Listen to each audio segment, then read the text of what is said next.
Parking کے لیے space دینی چاہیے. اگر بلڈنگ لاز کے مطابق اگر بن رہی ہے تو اس میں پارکنگ کا پراپر نظام ہو. اب صرف گلبرگ کو آپ دیکھ لیں, یہاں پہ آپ کو کوئی 50 کے قریب ایسی بلڈنگز نظر آ جائیں گی جن کے صرف بیسمنٹ جو ہیں, جو کہ جب بلڈنگ لا کے تحت ان بلڈنگز کو اپروول دی گئی کہ آپ یہاں پہ کام کر سکتے ہیں, آپ بلڈنگ کھڑی کر سکتے ہیں, تو اس کے جو بیسمنٹ تھے وہ تمام کے تمام پارکنگ ایریاز تھے جن کو وقت کے ساتھ ساتھ ختم کر کے وہاں پہ دکانیں بنا دی گئیں. وہ سارے کے سارے آپ کو گلبرگ کے اوپر کوئی 1-2 جگہ ہوگی آپ کو وہاں پہ نظر آئیں گے صرف پارکنگ جو انڈر گراؤنڈ ہوں گے بیسمنٹ کے اندر, باقی ہر جگہ کے اوپر آپ کو پتہ چلے گا کہ وہاں پہ دکانیں بن گئی. اوریگا سینٹر کتنا بڑا بنا ہوا ہے, آپ اس کا بیسمنٹ جا کے دیکھ لیں, اس میں آپ کو دکانیں نظر آئیں گی. اس کے نیچے جا کے کہیں پارکنگ ہے, لیکن باقی آپ کو جو فرنٹ اس کا ویو ہے اس میں آپ کو دکانیں نظر آئیں گی. تو یہ حالات ہے کہ ہم جب یہ چیزیں بن رہی ہوتی ہیں اس وقت ہم پرمیشن تو دیتے ہیں کہ ٹھیک ہے بنا لیں, اس کے بعد ہم وہی بات کہ اسٹیٹ اپنی ریٹ نہیں بنوا پاتی.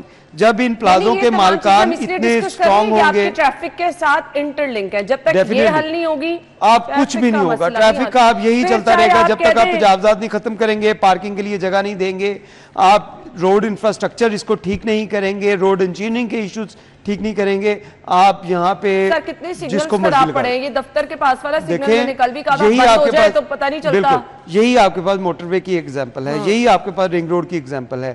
وہ بھی روڈز اتنی چوڑی ہیں جتنی آپ کے پاس شہر میں آپ کو جتنی رنگ روڈ چوڑی ہے اتنی سڑک جو ہے وہ آپ کو چوک یتیم خانے میں دکھا سکتا ہوں کہ چوک یتیم خانہ اس کے 4 لین جو ہے وہ سڑک ہے, اس 4 لین کے اوپر صرف 2 لین چلتی ہیں, باقی 2 لین کے اوپر پارکنگ سٹینڈ بنائے ہوتے ہیں.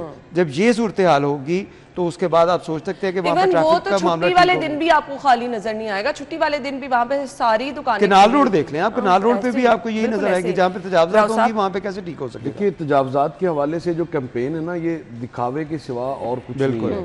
اگر آپ نے تجاوزات کی کیمپین کا جنازہ نکلتا ہوا دیکھنا ہے تو آپ صرف اور صرف لور مال کا پورشن دیکھ لیں, جس کو کراس کرنے کے لیے آپ کو کم از کم گھنٹہ لگ جائے گا. اور میں تو حیران ہوتا ہوں کہ ان کی مہربانی ہے قانون کے رکھوالوں کی کہ انہوں نے 1 لین جو ہے وہ ایٹ لیسٹ چھوڑی ہوتی ہے, ورنہ وہ بھی قابو کر لیں تو گورنمنٹ تو ان کا کچھ نہیں بگاڑ سکتی. اور اس سے پہلے اگر آپ دیوار دیکھیں تو رینوویٹ کیا گیا ہے سیکریٹریٹ کو, سول سیکریٹریٹ کو, اور تاکہ اندر سے سب کچھ پوری نظر آئے. سرکار آپ کی بیٹھی ہے. اچھا, وہ اندر سے باہر والوں کو دکھانے کے لیے مجھے لگتا ہے کہ وہ ٹریفک کو وہاں پہ جیم رکھتے ہیں تاکہ وہ دیکھ لیں. 3 لیئرز ہیں ٹریفک کی, اور اب پتہ نہیں کس کو قانون کی حکمرانی کا نام پتہ نہیں کیا رکھا ہوا انہوں نے, اور چیف سیکرٹری کی ناک کے تلے, ڈپٹی کمشنر لاہور کی ناک کے تلے. اس میں سب سے زیادہ جو ویسے یہ ہے تو بدماشی, چونکہ لاہور بار ایسوسیشن سارا وہ جو وہاں سے کلیکشن کرتی ہے, ریونیو کلیکشن کرتی ہے پارکنگ کی مد میں, ہے تو یہ بدماشی, لیکن اس کے سلوشن کی طرف آپ کو جانا پڑے گا. اگر اس کے سلوشن کی طرف نہیں جاتے تو وہ سارا ایریا چوک ہوا ہوتا ہے. اب دیکھیں نا جس ایریا کا راؤ صاحب ذکر کر رہے ہیں وہاں پہ آپ جتنے مرضی وارڈنز کھڑے کر دیں, جتنے مرضی, جب وہاں پر کوئی پراپر پارکنگ نہیں ہوگی, آدھی روڈ آپ کی گاڑیوں کی موٹر سائیکل کی پارکنگ میں لی ہوگی تو کوئی کیا کرے گا. اس کے بعد آگے چلتے ہیں. ہم نے ایک ٹیپا جو traffic engineering agency, planning agency بنائی ہوئی ہے, وہ صرف اسی مقصد کے لیے بنائی کہ وہ روڈ انجینئرنگ کے لیے کام کرے. لیکن وہ کیا کام کرتی ہے, میں ابھی آڈٹ رپورٹس دیکھ رہا تھا مالی سال 2020-21 کی جو اس ٹیپا کے حوالے سے ہے, وہ کیا کام کرتی ہے, وہ کنٹریکٹرز کو نوازنے پہ لگی ہوئی ہے. وہ من پسند کنٹریکٹرز کو پیسے, وہ پتہ لگتا ہے کہ اتنے آڈٹ پیراز لگ گئے ہیں, اتنے کروڑ روپے. مجھے صرف یہ سوال کا جواب دے دے, کیا سی ایم صاحبہ کی نظر میں یہ سب چیزیں نہیں ہیں؟ کیوں نہیں ہیں؟ تو پھر وہ جب وہ پلان تیار کر رہی ہیں کریک ڈاؤن کا, تو سب سے پہلے ان چیزوں کو ٹھیک کریں. اب آپ دیکھیں کہ آپ وہ ٹیمپریری چیزیں چل رہی ہیں نا, جو راؤ صاحب نے بات کی, راؤ صاحب نے جو بات کی کہ تجاوزات کا صرف ڈرامے بازی لگ رہی ہے, تو یہ بات وہی ہے کہ وزیر اعلیٰ پنجاب بھی جو کر رہی ہے وہ آپ کو 100 پوائنٹ دے دیے گئے. بالکل ٹریفک پولیس کا, میں دیکھیں ٹریفک پولیس کا جب سڑک جب روڈ بند ہوگی, میں نے اگر روڈ ٹریفک وہاں پہ کیسے چلے گی؟ میں نے ٹریفک پولیس کو ڈپیوٹ کرنا ہے تو میں نے اگر روڈ بند کروائی ہوئی ہے تو پھر کس طرح ممکن ہے کہ جو ٹریفک کی روانی ہے وہ بہتر ہو. اور شہر کے حسن کو بگاڑنے میں سب سے بڑا جو رول ہے وہ ایسی ہی انکروچمنٹ کا, اور جو زبردستی ہے شہر کے حسن کے حوالے سے اپڈیٹ آ گئی ہے, چلتا ہے. وہ کسی غریب آدمی کی دکان بند کرتے ہیں تو اس کو تو بیچارے کو سارا دن ٹاؤن ہال میں اور ڈی سی آفس میں کھڑا رکھتے ہیں, لیکن